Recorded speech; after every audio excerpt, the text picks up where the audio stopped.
you were recently reelected, and you're the first person in District 2 in a long while to be sent back to City Hall by voters. So, how gratifying is that? And what are some of your priorities for the second term? It's extremely exciting and it's humbling. It's what I've learned in the past, however many years of following District 2 politics, is that District 2 voters can be very picky, and they have certain expectations of their council members and of their representation. And um, I knew that there was this stigma that if you're elected one time, you're not going to be sent back. So I feel vindicated. There were some targeted efforts by some folk to see that I don't return, and voters overwhelmingly chose me without a runoff. And so I'm super grateful and humbled by that. Um, some of the priorities, some of the things that we've been talking about most, I think, are infrastructure. Of course, we changed the equity lens formula so that District 2 receives a greater share of the pie, and so that we achieve equity by 2030, meaning all districts would be fairly comparable in terms of infrastructure scoring. And so I want to follow through on that and see how it works. ACS continues to be a high priority. In this previous bond cycle, we got a animal care hospital in it, but I think they're in the secured in the bond that was approved by voters. But there's still a greater need for enforcement and for resources. And so I think getting to the root of our issues, which is pet owner behavior and the need for spay neuter, those are going to be priorities. And then social determinants of health, all the things that make for a healthy community and make us more resilient. I think I'm going to be looking for greater opportunity there. So that one's the broadest in scope. Mhm. So, I think the issue that's on everybody's mind right now is the heat wave. And so, I wonder, maybe start by addressing short-term solutions for the people most in need right now. But what's the long-term plan for? It feels like it's only getting hotter every year. So, what's the long-term plan for city leaders in addressing these heat waves? Absolutely. And I think there's going to be, I'm at a loss in terms of really impactful short-term solutions. I mean, we do the giveaway for box fans, and seniors wait for those opportunities to receive that immediate relief from heat in their home, especially because so many of my residents specifically, particularly those who are older and more vulnerable, don't have weatherized homes, and sometimes they only have a box unit, a window unit, if that. And so I think one of the biggest investments that we need to make is going to be in weatherization. It's going to be in HVAC units for households that are older, and providing real tangible relief in terms of uh, capital improvement there, right? I think some of the other long-term solutions would be, we need to make larger steps towards addressing the climate crisis, which is really we're experiencing that every day that we have 100-degree weather, and every day that we have these extreme ranges between super cold and super hot. And so I think some of the we just had our briefing yesterday at the Municipal Utilities Committee by all the efforts that CPS and SAWS are taking towards reaching the climate action and adaptation plan. But I think we need to be a lot more aggressive in it. And so when I talk about social determinants of health, I think where are the areas that feel the greatest impact from heat island? Where is it that we have the least access to tree canopy and to green spaces? And where are these industrial facilities being placed in our communities? And how do we mitigate the impacts of those? And so largely, I think what I'm really, really focused on is those long-term solutions. I think, we have to continue to work with our sustainability office and with community organizations and leaders for the short term. Also, gardens and community gardens and the organizations that are doing work like that. All the sustainability organizations, I think, are doing wonderful work, and so we have to bolster and support them where we can. And I think one of the big issues that's on everybody's mind this week is last week's police shooting of Melissa Perez. I wonder if you think San Antonio is behind, at the status quo, or ahead of other cities in terms of police accountability. I will note that this is one of the first cases where the officers were fired and charged almost immediately. Absolutely, and it goes without saying that in 2021 we saw this huge effort for police accountability through Proposition B that would have repealed the right to collective bargaining from our police officers association. And quite honestly, prior to that point, and that was simultaneously we were doing police contracts, and so during this past term, we finished those up. And at that point, we had one of the most crooked police contracts in the nation. 70 some odd percent of officers who were fired were being returned to the force.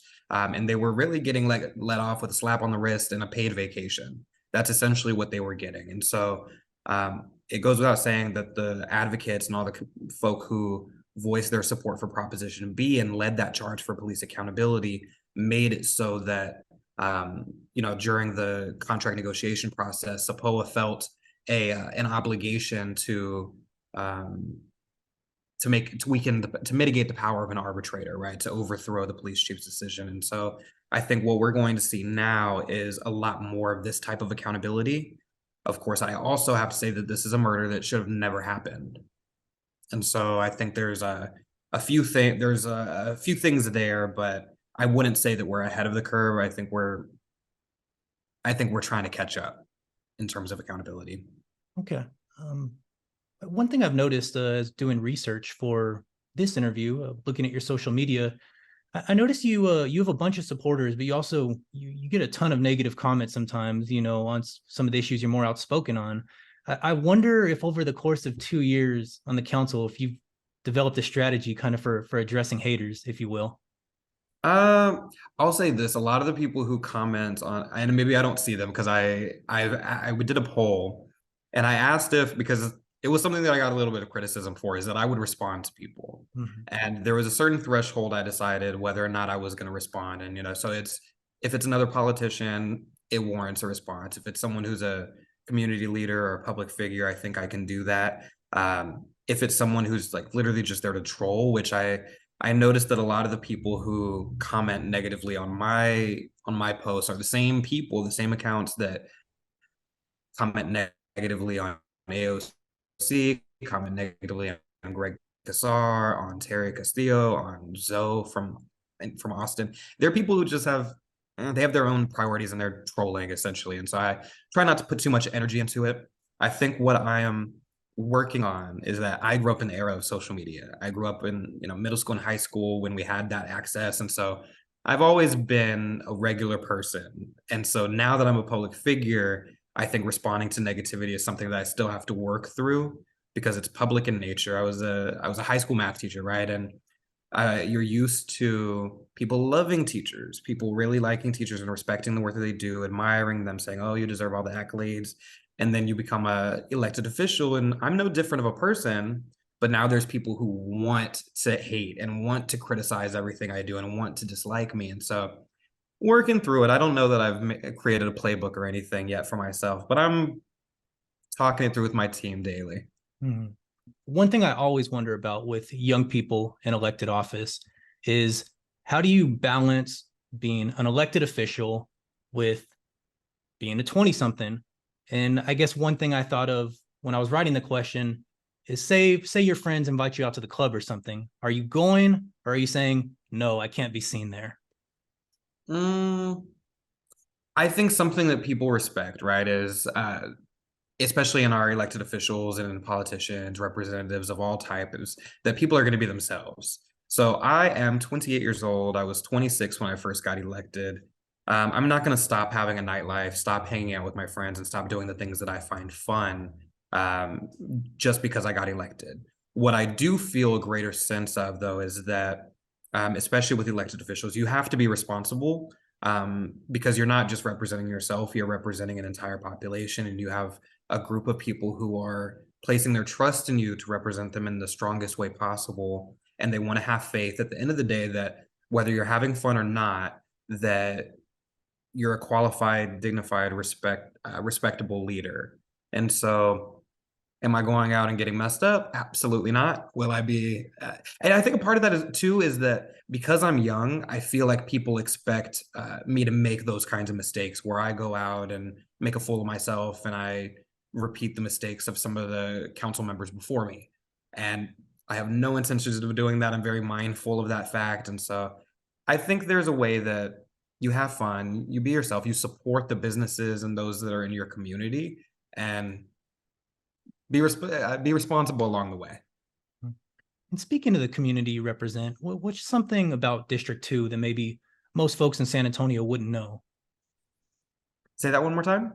Just something that makes District 2 unique, and its little Mm. piece in the tapestry of San Antonio.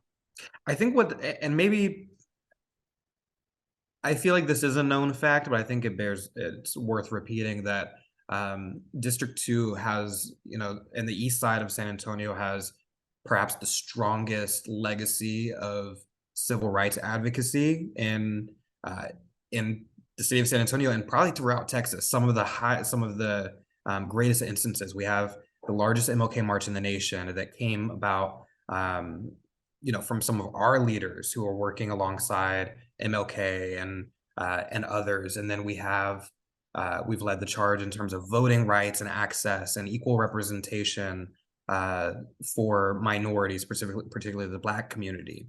And so there's a large civil rights history there, especially being that San Antonio is one of the most economically segregated cities in the country. It started because of racial segregation. And so I think there's that. And then there's also District 2 is also very large. We're a really large uh, district geographically. And so we have very rural areas. We have the more urban inner city, and then we have the suburban. It's very diverse. And so that leads to very unique needs. And so sometimes people are in one part of my district and they don't even realize it. So I think those are a couple things. Mm-hmm. And I'll wrap up with this question. Having set, numerous milestones for being the youngest or being the first, I wonder if in your future, if you have any aspirations for office higher than city council. I've been advised to not say no, but I will say that my commitment has been that, I want to represent my district for 8 years. They deserve, and for as long as they'll have me. So District 2 has not had any council person since we've had these term limits of 8 years. We've had no one reach more than 5.5. And so I think we benefit from having that stable representation. So I'm committing to doing that.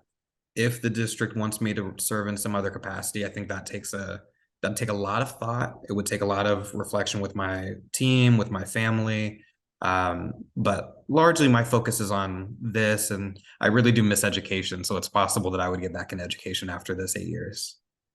And with that, that's San Antonio City Councilman Jalen McKee-Rodriguez. Councilman McKee-Rodriguez, thank you so much for joining me. Thank you so much. I appreciate it.